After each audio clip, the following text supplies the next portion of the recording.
welcome back to the Fifth Wheel podcast. I'm Hannah in it. I'm Sydney. And if it wasn't obvious, this week is the British Grand Prix. Ah!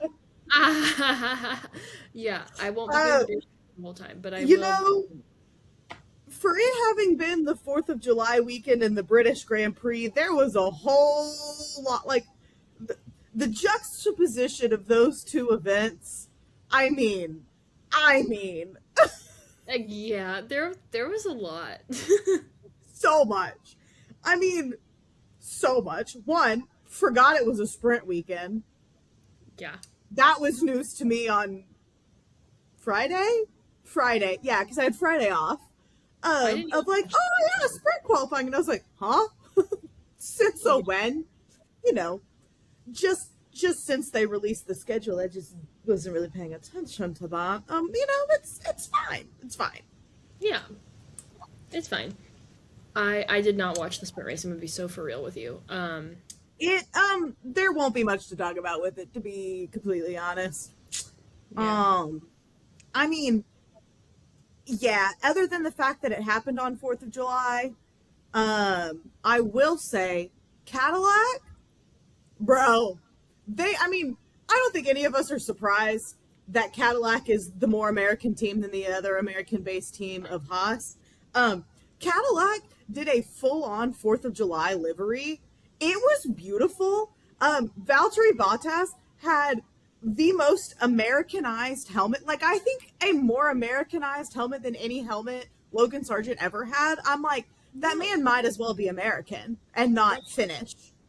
Well, it's so funny that we're not even in the United States, or they're not with this. And second of all, it is independence from England. From England. And they are in England basically giving a double middle finger, like, haha, fuck you. It was so funny. That was really good for me. I loved seeing that. And also Valtteri, I feel like, again, like you said, is just more American than most Americans, in my opinion. Yeah, which is kind of crazy when you think about it. But yeah. I'm here for it. I am too. I mean, yeah, sprint race, I have 3 notes. Let's hear them. Hey, so what happened to Charles? Oh, good start, Lewis. IDK what it is, but it feels like the cars are just flying. What happened to Charles? I don't remember. Okay, so it wasn't that memorable. No. Okay, I heard that Kimmy won. Did Kimmy win? I think he did because I got more posts. Every time Kimmy does something, I get some form of post on my feed about Kimi Antonelli is now the youngest F1 driver to do this. And this time it was win the sprint race. Sure. Remind me, and I say remind me lightly because there's a good chance both of us will forget. Remind me to bring up a interesting fact about the sprint races so far this season and who wins them and what happens the next day. Okay. It involves Kimi Antonelli. When do you want me to remind you about this? When we're talking about the winner of the race. Okay, sounds good. As you can see, we might be in a little bit better moods. Notice we're not. I don't feel like dying this week. Yeah, notice we're not drinking alcohol to cope with our feelings. Oh, no, I am, but in celebration. Oh, yeah, there's a difference. I'm drinking Diet Coke, so. You might be able to connect the dots already if you don't know who won. We weren't quiet about it on our story. I mean, I was like, repost, add the story, repost, add the story, repost, add the story. Oh, yeah. Well, then, like, Sydney texts and goes, hey, did y'all watch the race? I'm like, no, we haven't. And then she immediately texts me privately and goes, do not watch our Fifth Wheel story. And I was like, oh, okay. Yeah. Sounds good. I already knew who won because a friend of mine texted me. And I'm just going to let y'all draw your own conclusions. I'm sure you all know who won. But I got a text from a friend that just simply said, we did it, Joe. and I knew exactly what he meant without having to look anything up. I didn't even get any spoilers on Instagram or anything. I had gone Wow. that morning, but I guess it was probably during the race. Anyways, did you hear that Bahrain's been rescheduled? I think I did, but it wasn't through an official source, so I wasn't sure if it was real or not. So, like, that's happening. I think so. I don't think mine was an official source either, but I saw it in multiple places. I should probably check my October 4th? October 4th, yeah. I And for my mean, wedding anniversary. sure. I mean, I won't say no to another F1 race, but I mean, It's just interesting. I, They're gonna be busy in October. yeah, that's a, I mean, yeah, you having to cross continent Yeah, a little that's a bit. lot. You But they're know, used to it. They have fun it is sort of our circus and sort of our monkeys, but like I don't have to do the traveling. No, So, yeah. I just have to wake up at absurd times. yeah, that one's always at a it's early, isn't it? I don't remember. I saw a post that was so funny. It was like, because you know how a lot of Europeans are like, oh my gosh, watching the FIFA World Cup with the American times is so difficult. Like all these different sleep schedules and stuff. Oh, hold on. Bless Sorry. you. Thank you. And if you're listening, you better have said bless you out loud. Thank you. But all the Europeans basically being like, my sleep schedule's so messed up because of the FIFA World Cup being in America, and all these American F1 fans being like, first time, huh? Like, No, for real. And I'll be so for real. We get to complain, but nobody gets to complain like Australia. no. We've talked about this on here before. Like Australia and Asia, you guys have free reign to complain about F1 times always. Europe Like has no for choice. every race, we get to complain because I'll say some of them absolutely absurd. What is it like? Singapore's at like 2 in the morning or something. Maybe it's not. I don't know. But Yeah. like at least most of the European ones are at 8 a.m. We kind Yeah. of lucked out with British Grand Prix because that one's at 9 a.m. because London's only 5 hours ahead of the Central Time Zone, and so like it was real chill and it was real nice because I got to wake up at kind of like the normal time that I do for a race, and I went over, walked to the backyard to Maddie and Walters, and we were gonna wake up for the drivers' parade, and one might ask, why why wake up for a driver's parade? I'm so Well, glad. well, we found out that at what, like Thursday? It was like Wednesday or Thursday of the week before Silverstone, that the beloved Legos driver parade was returning to our TV screens and to the F1 world. And not even that, they got their own cars, and they're these little go-karts of Legos. And And they're like so, real carts. They're racing carts. yes, they are real cars. So it was like, we were like, yeah, we're going to wake up for the driver's parade. It's going to be awesome. And then I was like, hold on, let me look at what time that is. I looked it up. It said 7 o'clock. I said, absolutely not. I will be over at your house at like 8:15. And I will say, the beauty of everything being on Apple TV now, F1 and like Sky Sports related, is they start the broadcast like 3 hours early to give you literally every pre-race thing imaginable, including the driver's parade. Yes, of course. So I've got my latte, my little iced latte. I walk through my backyard. I get into Maddie and Walters. They already have it ready and paused. And, you know, it was everything I hoped for and more. Oh, it was perfect. I was gonna ask if you're okay with it. Maybe we talk about it just a little bit at first, but I was wanting to, if possible, just read down my notes that I have from it, if you're okay with that. Because You know what? Hell yeah. Why not? should I just do it? Just so before I let you loose, if you remember, we first got the Lego Drivers Parade in Miami of last year. And Yes. it was probably the most fun and like excited and happy I have ever seen this collective group of F1 drivers. Yes. It was pure chaos. They were running into each other. I think it was Mercedes or Williams's car broke down because I think it was what Mercedes pushed the Williams into the wall and that car just like stopped. And so then they had to hop on somebody else's car. And it was pure chaos and absolute mayhem and so much fun. And let's just hit me with your notes. Here we go. Lego cars! 4 exclamation points. Isaac is just a swerving. I mean, just like right off the bat, he's going like, like, you know, and I see this and I'm like, wow, that's so funny and interesting. That's the least interesting thing that happened. These notes get progressively more and more chaotic. So apologies Yeah. at first, it might be a little boring.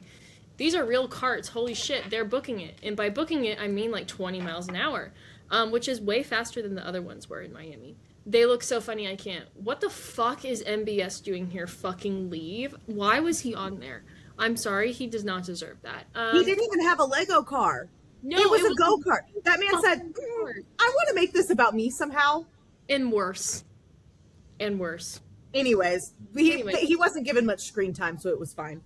This is where I switch to all caps. Why are they all going off track? What is happening? Were they just trying to cut the corner? Why is Carlos on Lando's car? Why is Nico hitting him? Not Esteban removing his seatbelt. And then back to lowercase for a minute. Ollie just hitting Liam on purpose. Lewis is literally texting and driving. He's looking down at his phone like this. And then like, oh hey, you know. Back to all caps. Arvid got his car off the gravel. Is that what he was scheming? Who is that off to the side? Help. Why is he going backwards? I still don't know who that was, by the way. I think it was a ooh, I don't know. I don't even want to commit. Why is he going backwards? They're all cutting the corner. Back to lowercase. Alex literally picking gravel out of his butt because he went into the gravel and then like he's talking to George and like him and George are just yapping driving next to each other. Alex is literally like reaching behind going like pff, like picking gravel out of his booty crack or the seat, whichever one you prefer. So that was funny. And then Oscar all by himself, all caps because this happened as I'm writing it. Wait, who is that just went perpendicular behind him? I swear it's like Oscar all by It was either Liam or Ollie, and it was oh my god, because he's just driving and it was the and just like completely zoomed behind it.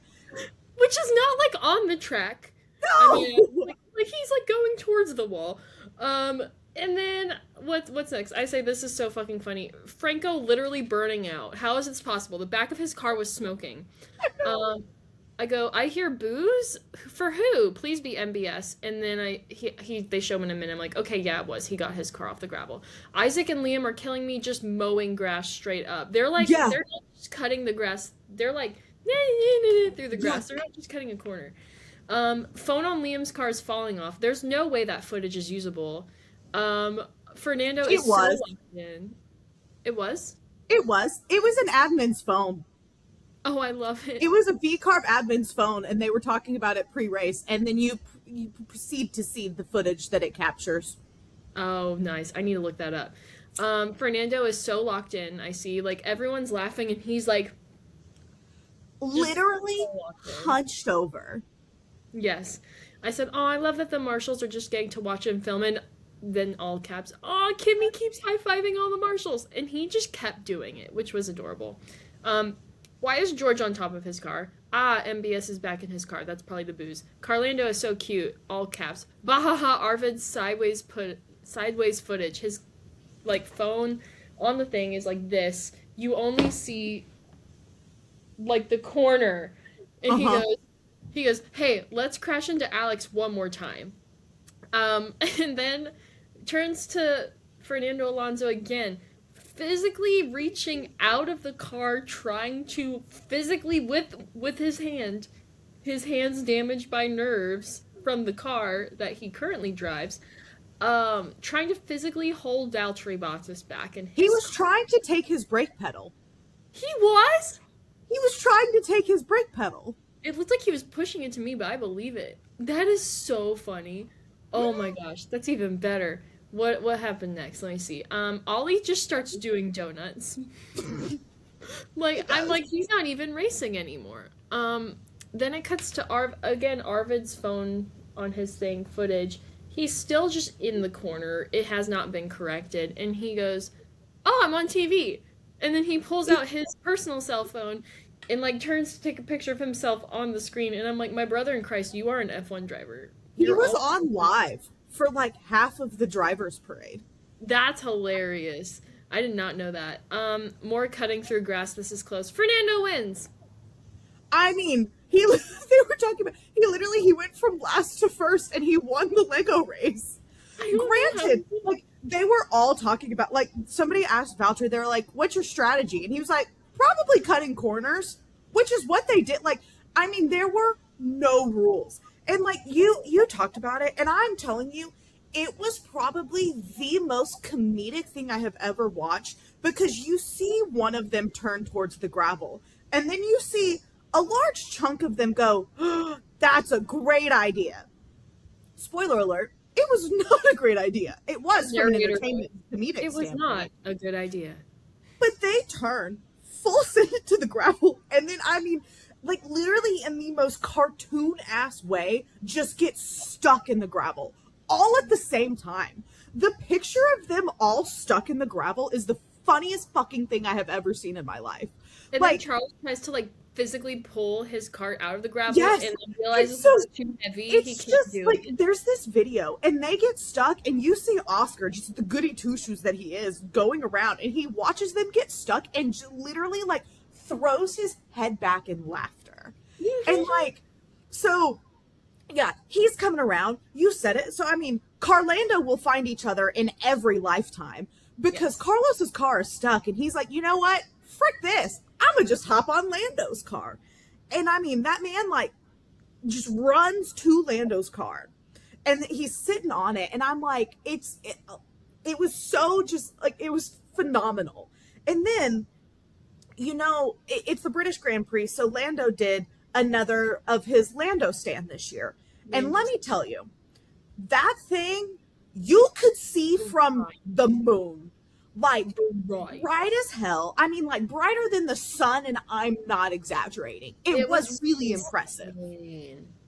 It literally, so they're driving around and they get to the Lando stand, and I think that this part had been planned, but you know, because Carlos's car was stuck in the gravel, later to be towed behind a car with a Marshall in it. Don't know if you saw that.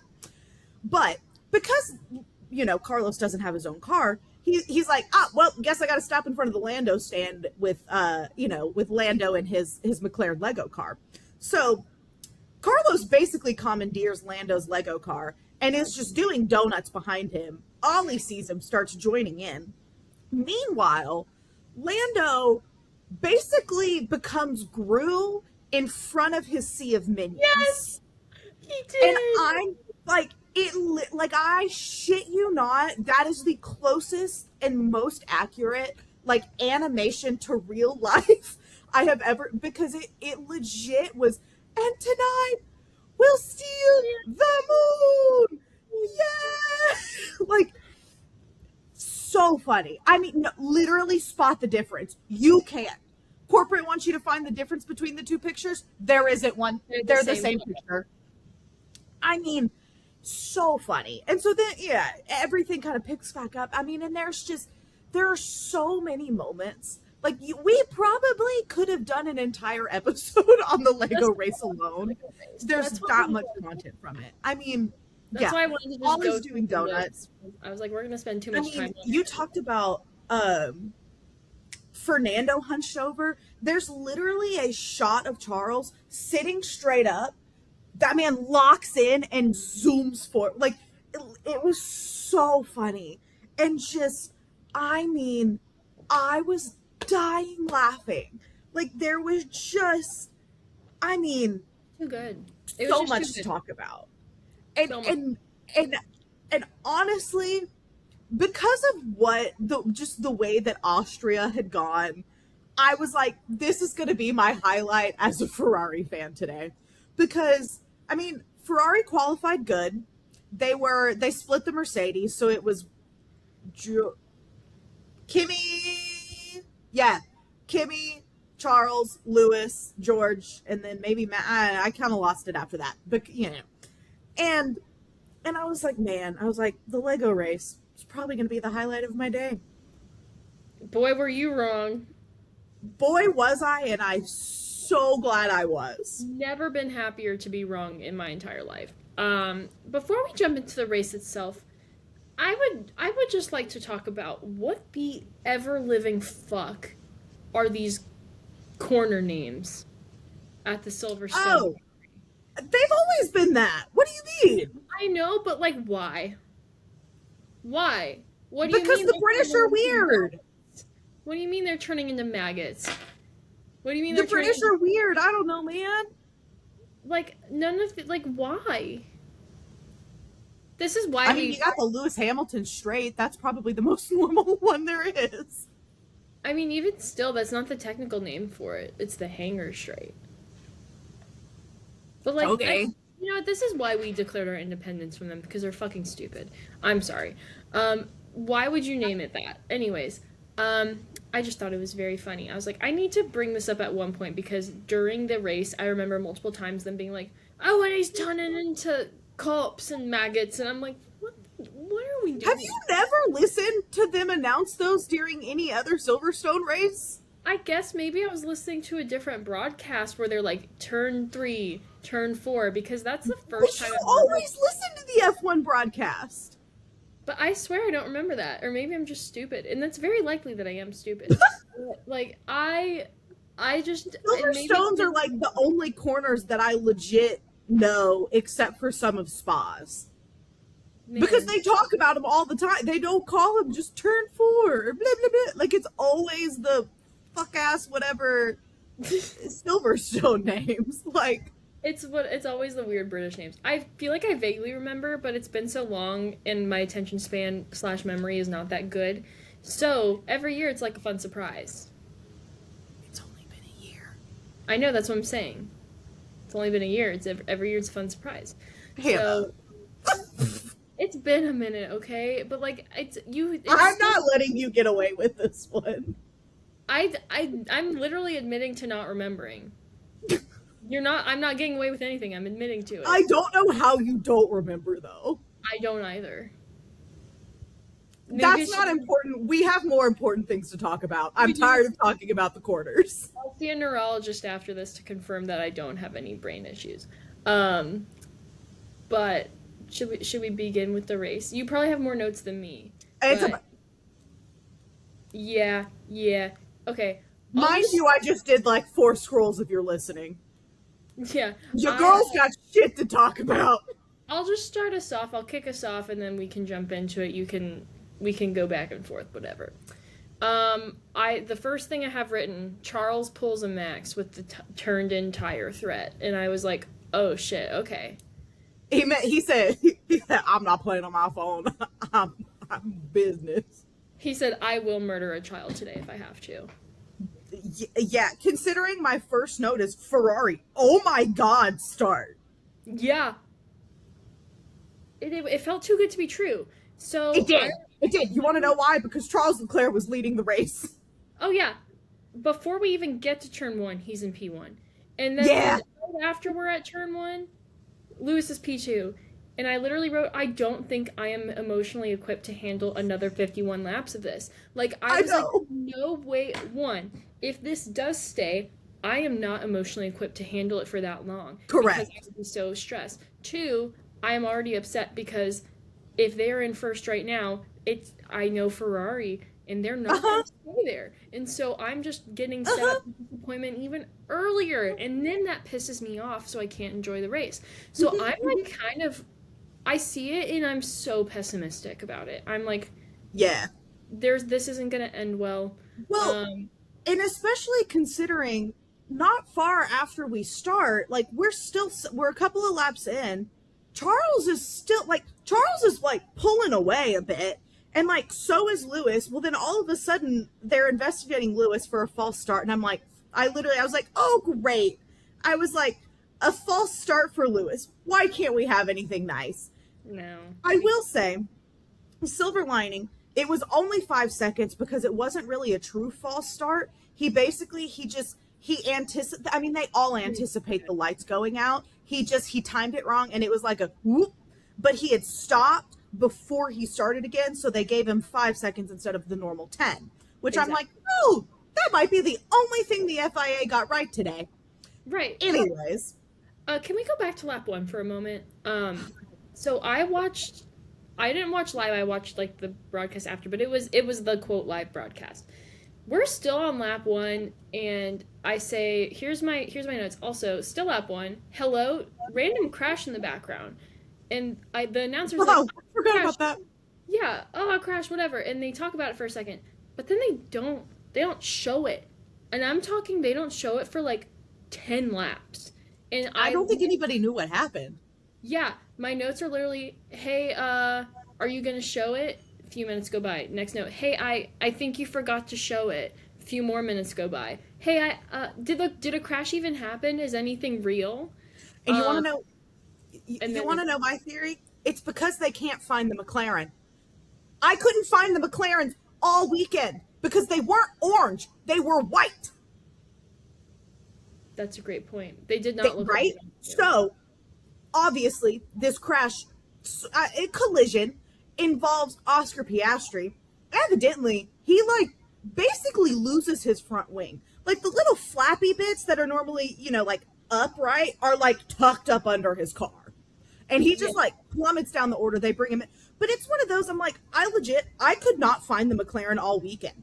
I was like, who, what white car? I was like, I know that ain't a Cadillac up there. It was the McLaren.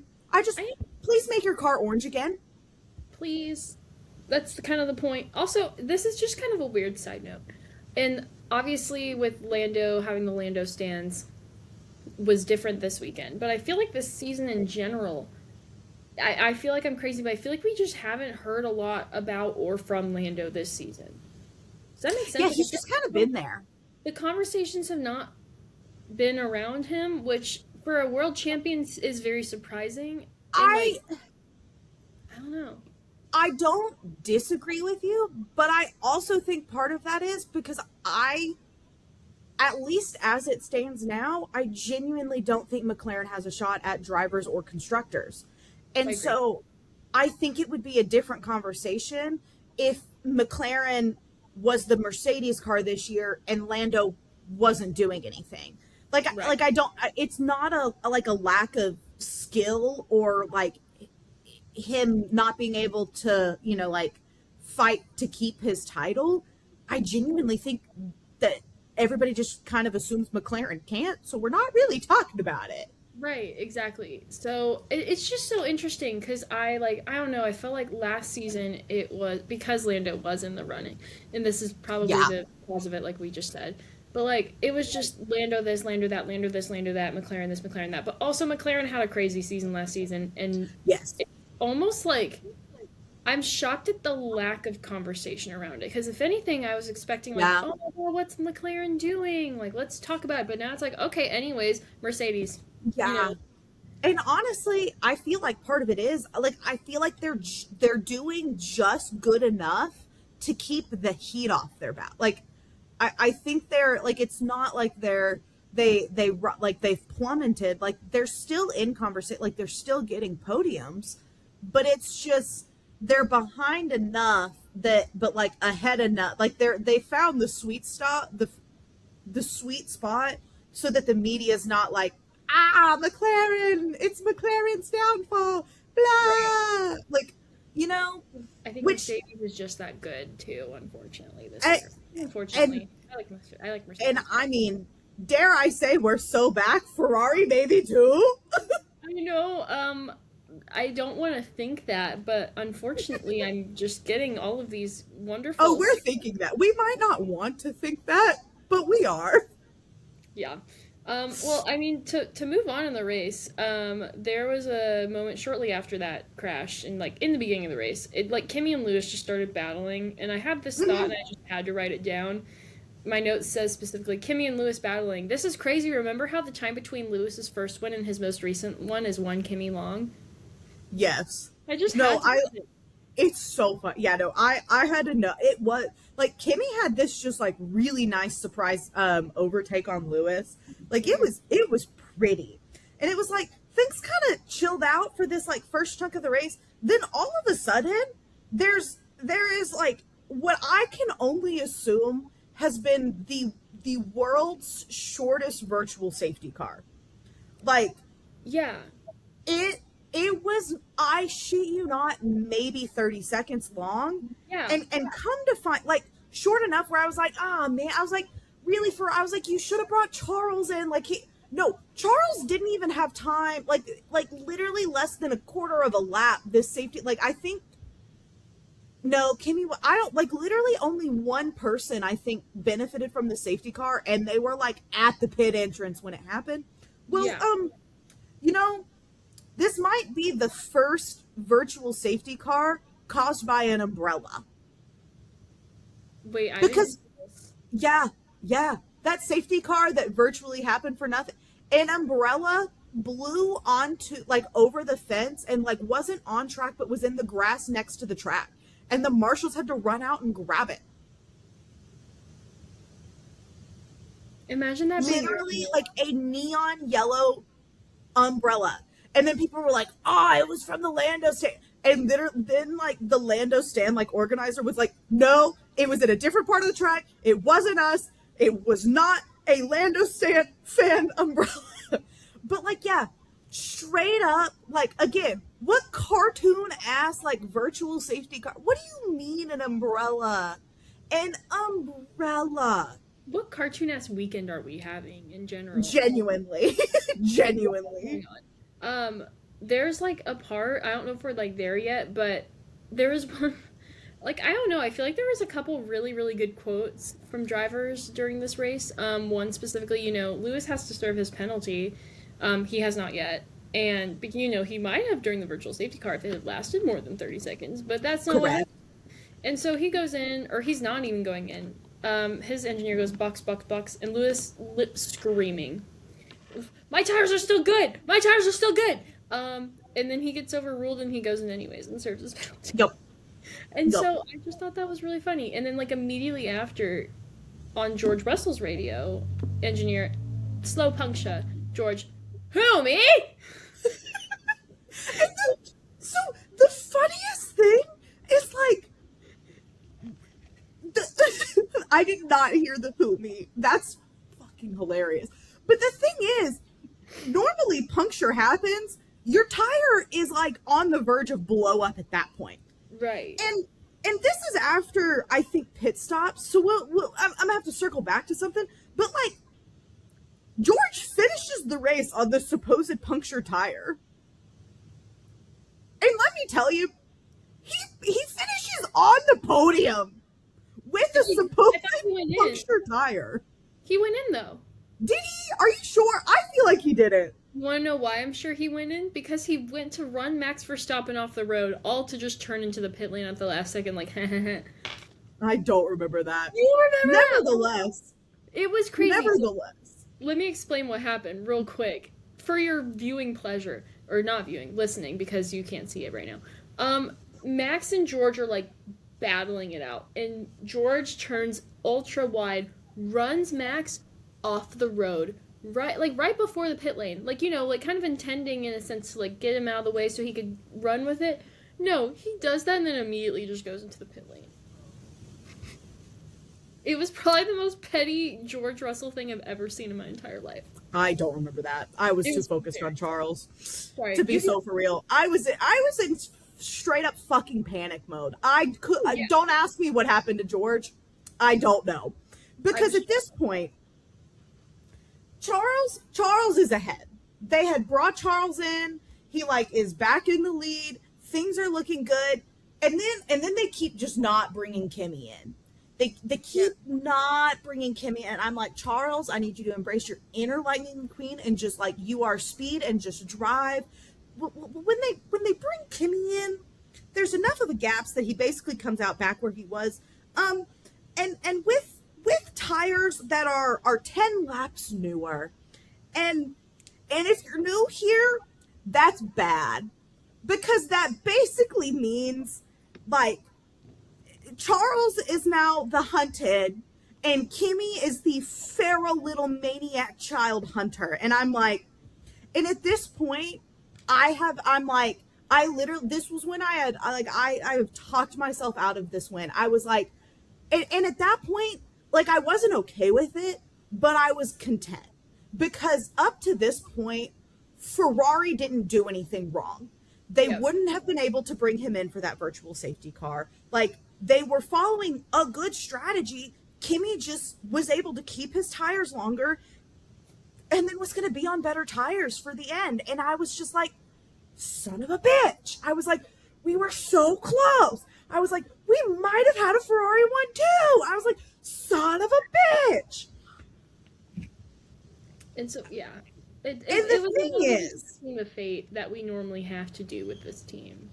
no, because I was like, damn it. I was like, I can't even blame it on Ferrari being Ferrari clowns because they weren't.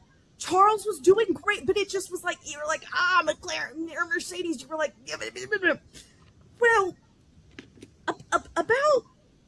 about the time that I mean, and we're talking like we've already seen the graphic of like battle for first in 2 or 3 laps because Kimi is just like, I mean, like gaining a second on Charles a lap. And I'm like, I'm like, shit, here we go again. Uh, uh, I'm telling you, we've historically talked about how Charles Leclerc in particular has probably got some of the worst luck that has ever existed in all of Formula One. Yes. He said, double it and give it to Kimi. Because when I tell you, Charles Leclerc was probably the luckiest son of a bitch in the British Grand Prix this year, and Kimi Leclerc,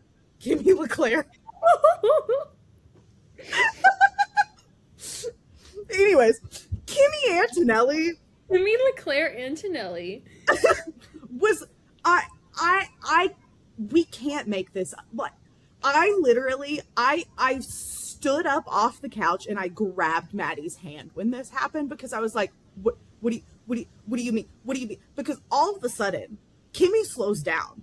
His radio message pops up and he's like, something's broken, something's broken. Like literally, like you could hear it in his like and it was like people were like what, and even like there's so many things happening in my brain I can't form a coherent sentence, y'all. Like So it was. You need help? I no, I can do this. I believe in you. Huh. Okay. So yeah. So all of a sudden, Kimmy's car just goes to shit. And they're basically like, okay, like, come in, we'll try to figure it out. Like, so they come in, people are like, they think it might be his front wing.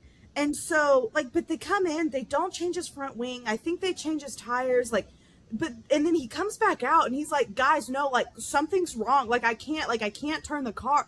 And, like, goes around again, comes into the pits again. They're like, they look at, he goes back out. This third lap, mind you, Kimmy's still in the top 10 at this point. Typically, you stop twice like that, you're lucky if you're like not dead last. Right. Kimmy's still running in the point. They finally on like that third lap, they're like, there's this weird little piece that's like tucked in and like sticking out. Maybe they're just gonna like try and rip it off. And it basically was like, it was broken enough that Kimi felt like something mechanically was broken on the car, but really it just fucked up the aero so bad that like his car wouldn't turn. So he's like doing everything that he can to keep his car on track. It doesn't work very well. They bring him in, they rip this piece off, and he comes out and he's like, no, God, like on that, like that last lap before the third pit stop, he was like, no, guys, he comes out, he's like, what place are we in? And he was at, they're like, no, like, I want to keep trying. Like, I want to get the point. And it was just like my heart for this sweet baby, because he was like, no, guys, like, I want to still try to get this point for us. Like, not me. Like, I want to try and get the point for the team.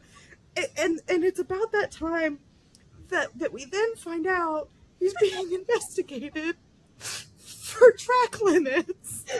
Oh my God. I literally wrote down his quote because it's really not funny. It's heartbreaking, but it's hilarious. His voice. Here's the thing about Kimi Leclerc Antonelli. When he goes on the radio, his age shows. his voice and the way he says things Mm-hmm. sound like a child. And so Mm-hmm. I have written down we do have a 5 second penalty for track limits. And then I wrote this in all caps because again, these drivers just shout. It's very rare that they say anything calmly in the car. Yeah, but that's a joke, mate. I didn't do it on purpose. The car was broken. And his engineer just goes, understood. Like, It was like so they're sad. there. You know, Bono was like, I know, buddy. Yeah, I that was like know. they're there. I can't do anything. I know. Objectively hilarious. Yeah. So unfortunate. So it's like, Um, Kimmy, go ahead. I was just gonna say, I mean, all that, double give it to the next person. Kimmy was like, hey, like, can I have any of this bad luck off of me? Like, even an ounce of it. The F1 gods were like, you know what? Fuck, why the fuck not? Let's do it. Here you go. Just like have it and give it to the next person. Actually, maybe triple it considering the outcome. Um, and you know how lately Red Bull has been having issues with their cars and things like that. But in the past couple races, Max has been kind of Yeah. like a little bit of hope for Max Verstappen Red Bull fans. Mm-hmm. Call it hopium because the withdrawals are sharp. Max just crashes into the gravel for seemingly no reason. I'm sure they Yeah. explained it. I Do didn't. you have his quote? I do. Yes. Would you like me to read it? It's Yes, please. fuck this fucking car. Like, um, I mean, and you watch the video, and it's like his or his back wing closes, and then his car literally, like, I mean, in the most cartoon ass way is just like, bloop, and just like in the gravel stops. And unfortunately, he crashes in the funniest place possible mhm. because that man crashes and has to get out of the car in front of the minion army of the Lando State. Like, I mean, like, crashes and then has to look the surface of the sun directly in the eye. And I mean, I I feel bad. I feel bad for Max. I But do. objectively, again, funny as hell. It But it it's would like, be really great. Actually, it wouldn't. And I think that's just something I like about the sport. I love the fact actually that when people go out in the sport, when things happen, it's almost always in a objectively comedically hilarious manner. yeah.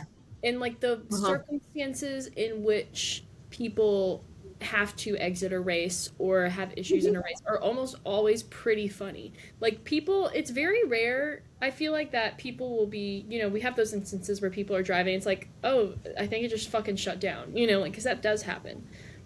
Most of the time, it's caused by some form of bump into someone, some Mhm. form of hitting a beaver or whatever the fuck. Not beaver. What was it? The groundhog. The groundhog. Yuki did think it was a beaver in the desert. Yes. It was not. It was a mirror. I miss him, by the way. So it's just like as much as it's like, ah, man.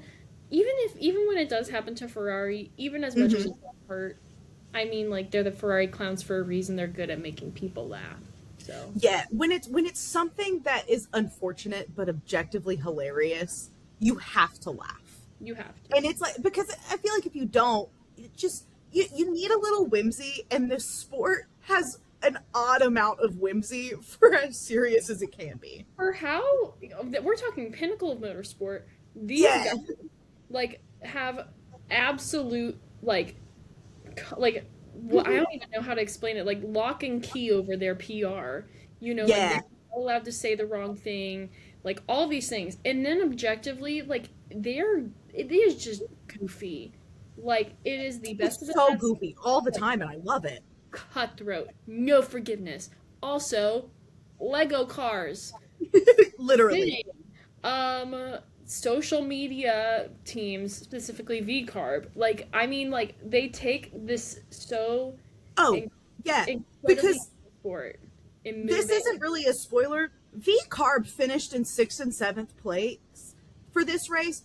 They literally made a video of like, they were asking different people of their team of like, hey, what place did we finish today? And they were like, 6, 7, 6. And I was like, I'm mad because that's hilarious. I think that at first, and goes for F1 in general. I think at first F1 was kind of resisting the mainstreamness, for lack of a better term, of where the sport Yeah. was going. I think they were like, no, we want to stay the pinnacle. We don't want to be like the common Yeah. folks sport, whatever it may be. Um, and then like I think they realized, oh, there's so much money to be made from being relatable. And so Yes. they took this turn of like, you know what? Why not We're make gonna be whimsical. why don't we just be a little whimsical? Hmm. And like especially like I still think back to the Alpine admin where like Pierre finished P7 or something and then someone else's time got knocked out, so they literally took the same graphic, red like finger drawn line in Hmm. hand wrote P6 on it. Like Yeah. it's Phenomenal. I really just love the direction that the sport is going because of that. It makes me so so Yeah. happy. It's so good. No, it was great. And so as unfortunate as it was of him just crashing for no apparent reason in front of the Lando stand, it it brought out what I can only describe as the most stress inducing climatic but anticlimactic safety car race finish that I think we have seen in a long time. They end So they it end it shut was, yeah, it was wild because so Max crashes, and where he did crash, that like it was basically an immediate full safety car. Yeah. And so like at this point, like basically ever since Kimmy's engine and car was just like done for the day, my heart rate has seen levels like unseen to man. Like I genuine, like you probably, if I had been connected to an EKG, like I'm probably in like hummingbird type levels of like heartbeat. Wait, And I can check my heart rate at the time I watch the race because of my ring. yeah, okay. So while you do that, I'm gonna just, so full safety car, and it's one of those. There's like 5 or 6 laps left, and car or Charles specifically, and then honestly also Lewis. Like most of them had like a pit stop window, especially with the safety car. So they bring Charles in and put new tires on him in the event of the race restart to give him the best possible chance to keep first. And they do this for, do you have your heart rate? I do. What was it? I don't have a number. I could get the number, but I have a graph. Oh geez. You can see the exact time I started watching the race. Do Oh you my see? god. I started It's watching for it. like dip and then immediate incline. That's so funny. Yeah, I watched Yeah, it that as I that was eating my basically is lunch. this race. Because so Charles comes out and Lewis comes in, and I think that Ferrari assumed that Mercedes was going to bring in George. And the thing is, as much as I wanted to be upset about it, uh Charles was still in the lead, so I couldn't have given two shits that Lewis Yeah. lost out of place. Because when he came out a half second behind George, which I think Lewis could have gotten that place back, but we're behind the safety car, so you can't overtake. No. And I'm like, bummer. We could have had a Ferrari 1 too. Oh well, Charles is in first. Yeah. Well, also, like, Like, they were saying that they were like, even the announcers, they're like, oh, we can't wait for this last lap shootout. Last lap shootout. Here we go. Here we because go. you're right. Like it was gonna cut it close. And all of the announcers were like, we're pretty sure we're gonna get one lap of racing. Like that's what they're doing. Like they they were, you get the car out of the way, but because new regs, everyone and their mom in the backfield gets lapped during a race. They're letting the cars unlap themselves. Which, before I forget to mention it, I I think, at least for me, don't know if you knew this one existed. Um, discovered a new penalty the FIA can give. So cars are unlapping. You know, Williams has been having probably worse luck than Charles Leclerc has had collectively this year, which Yeah. is saying something. I mean, they have figured out new penalties, new classifications that we didn't know exist. I mean, we talked about it, the sad depressed minion meme. Like, so cars are unlapping themselves. Well, so does Carlos Sainz. Except for the fact he wasn't lapped. So he unlaps when he wasn't supposed to. So the FIA gives him a +1 lap penalty. After the race, they gave him a plus lap, like time, like literally a +1 lap penalty. Like, it's, I mean, a cartoon ass penalty. Like, literally, one penalty. You can't see it. It's bright. It literally says 1 penalty lap. Question. Because if he unlapped himself when he didn't need to, does that mean that technically before the penalty he won the race? no. Darn it.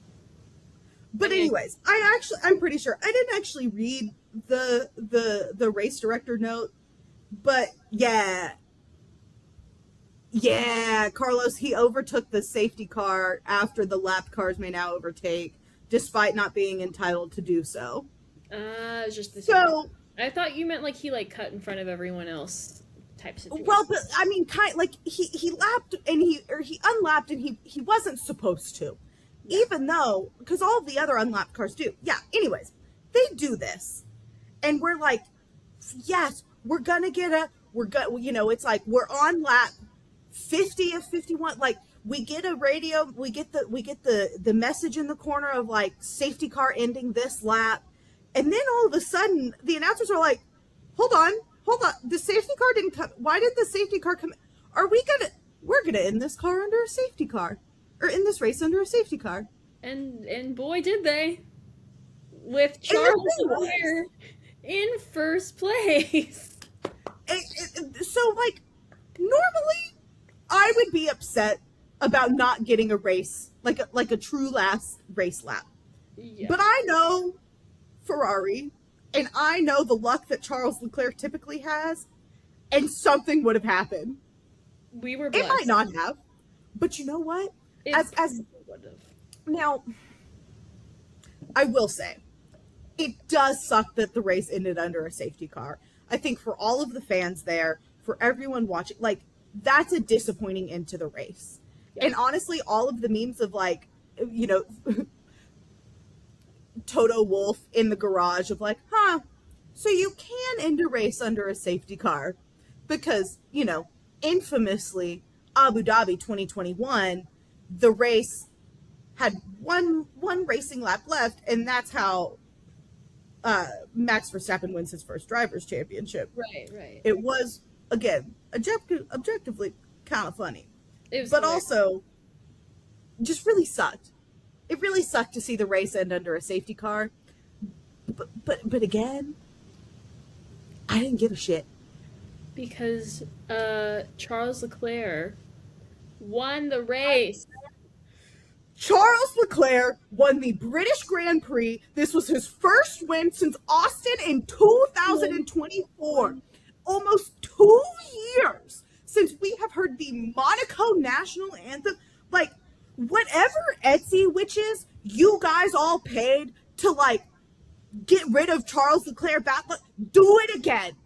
Do it again. Because this was like snorting a line of just like the hardest of drugs. Like, oh my God. 623 days. Too damn long. Too long. And you know what? I'm so happy. It was. Like, that man was straight up giggling when he crossed the finish line. And like, I remember hearing like his race engineer was like starting to be like, great race, Charles, blah, blah, blah. And then Charles just goes, woo! Literally. And then this man, for someone who claims to not be chronically online, might be the most chronically online, like him and Alec, because he hits us with this quote.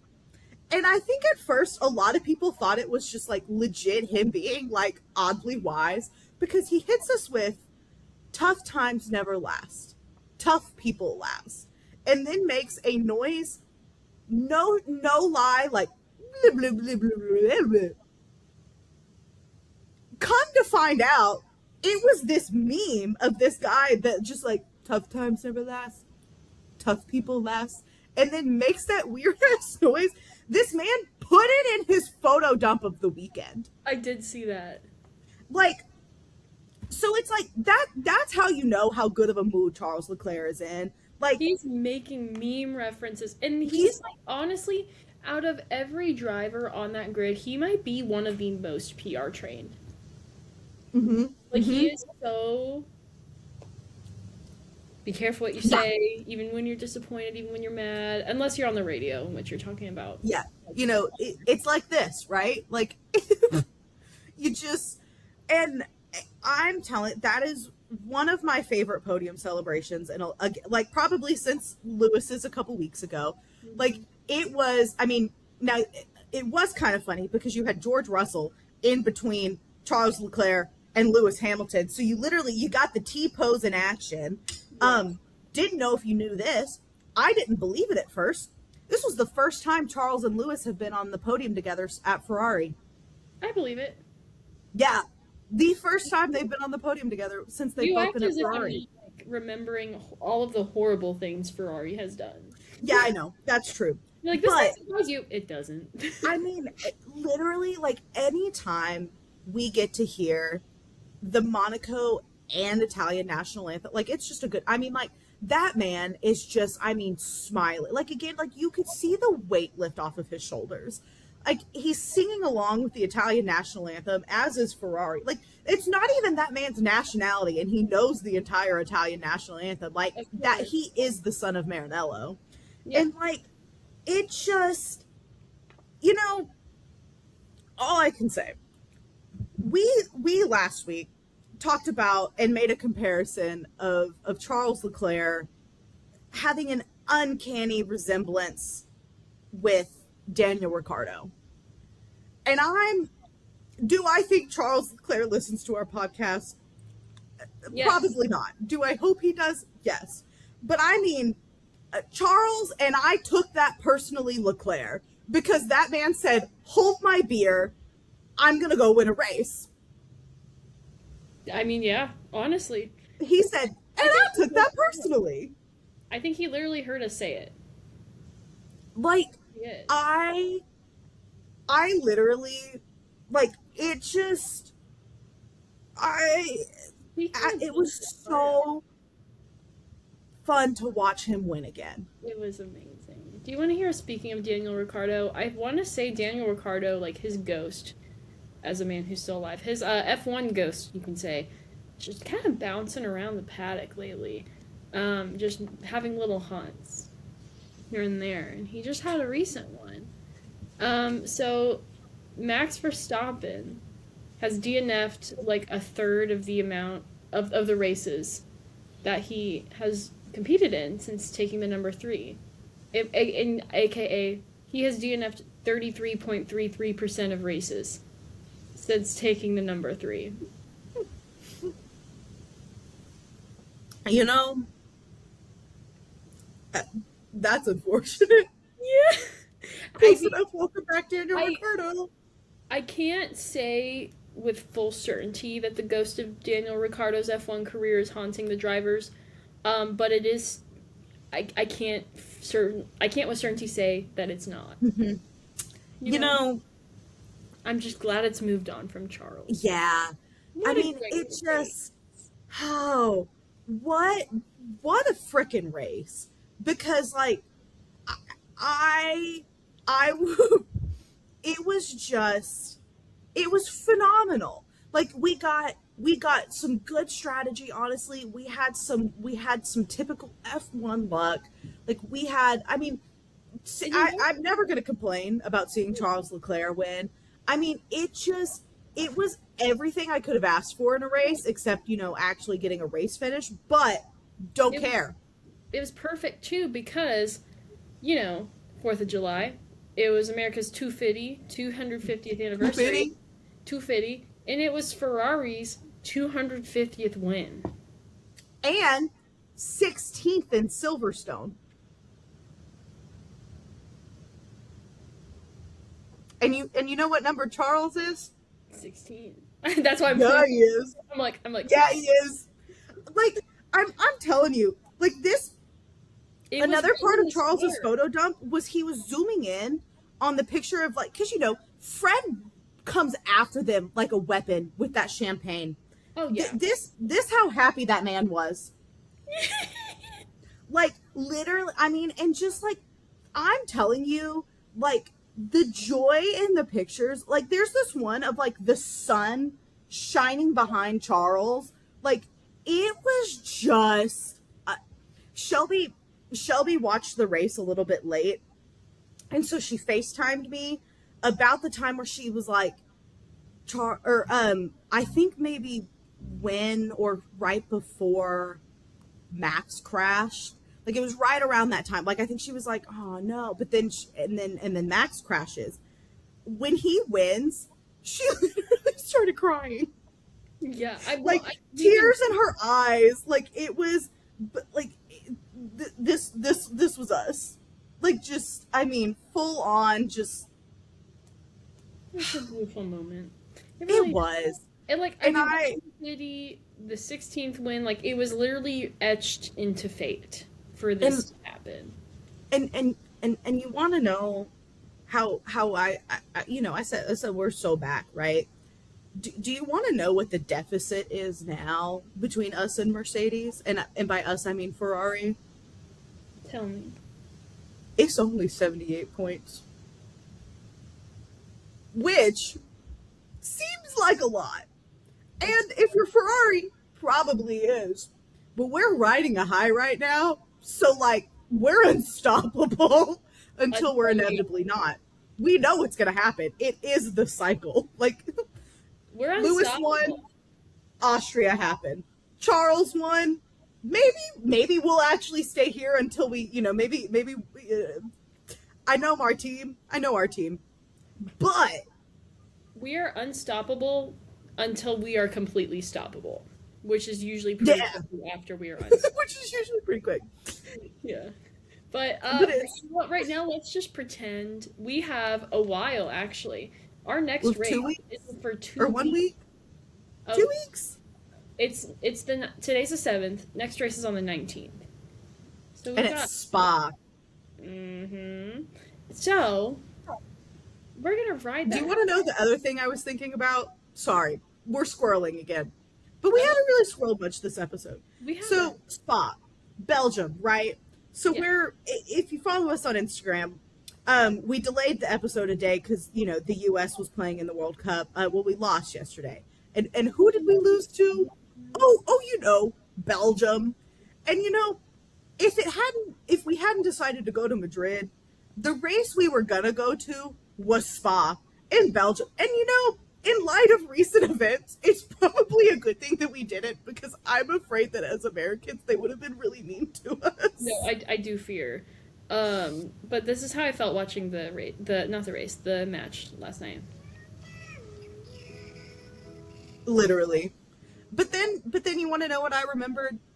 I remembered that Charles Leclerc won the British Grand Prix on our 250th USA Independence 4th of July, on the 250th Grand Prix win for Ferrari, for the 16th win of Ferrari at Silverstone. And literally, you know what?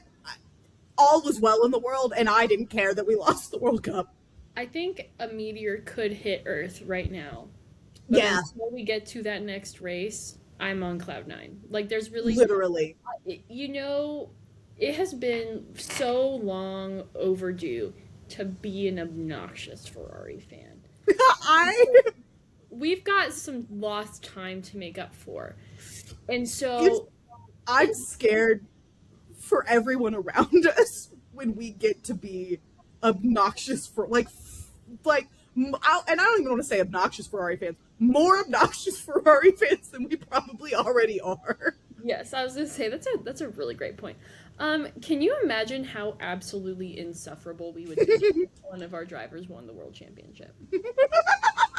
Like I I don't might like I think I would be like one of the most hated people on this planet. oh, I we would be insufferable.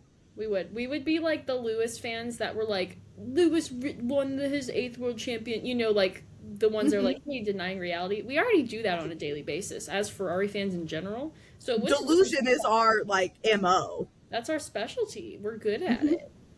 So it really wouldn't take that much more. So if for something much more to happen, like a world championship, I think it might skyrocket us to the most like insufferable Yup.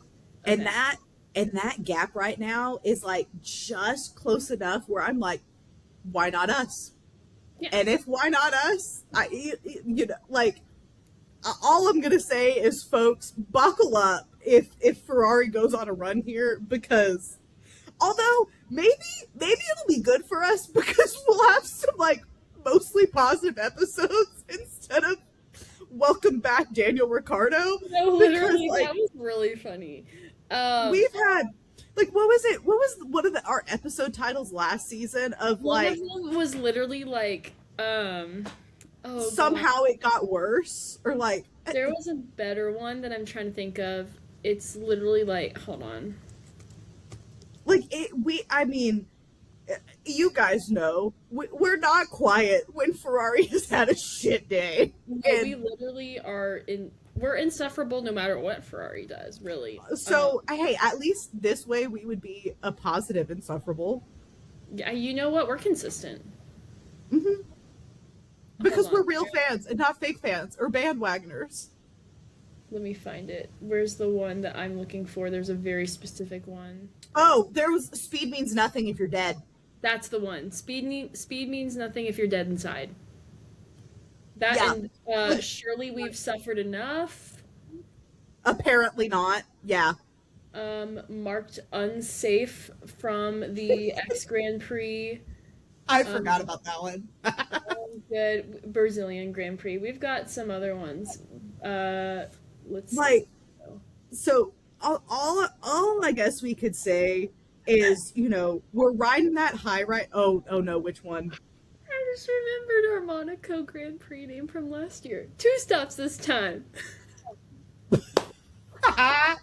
Dude, Man, I we hope that you guys get as much enjoyment out of our episode titles as we do, because for a little bit behind the scenes, and I know we're going a little long, but that shouldn't surprise anybody for a Charles Leclerc win episode. yeah. But for a little behind the scenes, after we stop recording, Hannah and I will stay on the phone, and she makes our thumbnails for our YouTube and just everything, and they're fabulous. So she cooks on those. We workshop episode titles, and then Hannah's phenomenal at putting together the description of the episodes. And let me tell you, the fun that we have making our episode titles. Like, I wish you guys, maybe we should just start keeping a list of all of the episode titles that could have been but never happened. I Because mean, let me tell y'all, there are some absolute gems of could have been episode titles. It's one of like, I love filming so much, and I honestly think I love the like brainstorm workshop sessions we have after episodes, because we just giggle. one day we should just like do an episode on that. But like one of them, I mean, the last week's was close enough. Welcome back, Daniel Ricciardo. But here's some other options that we had. The circus is calling, and Charles must answer. Charles, honey, please lock in. Or He Charles, because did. we already started. Rage against the dying of the Leclerc. Young ones go. The horrors persist. It's Ferrari. Ferrari is the horrors. Or Alexa Stockholm syndrome. Yes. Yeah. Yeah.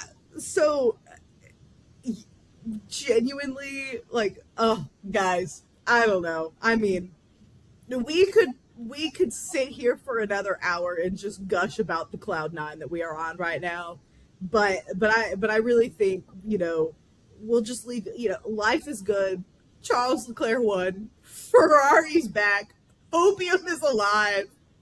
Like, And let's go. I can literally picture us saying, you literally said, life is good, Hopium is back, Charles Leclerc won, and I can literally picture us saying next week, Hope is dead, Ferrari sucks, Charles is in the shitter. Like, it's just part of it. But, It is, and you know what?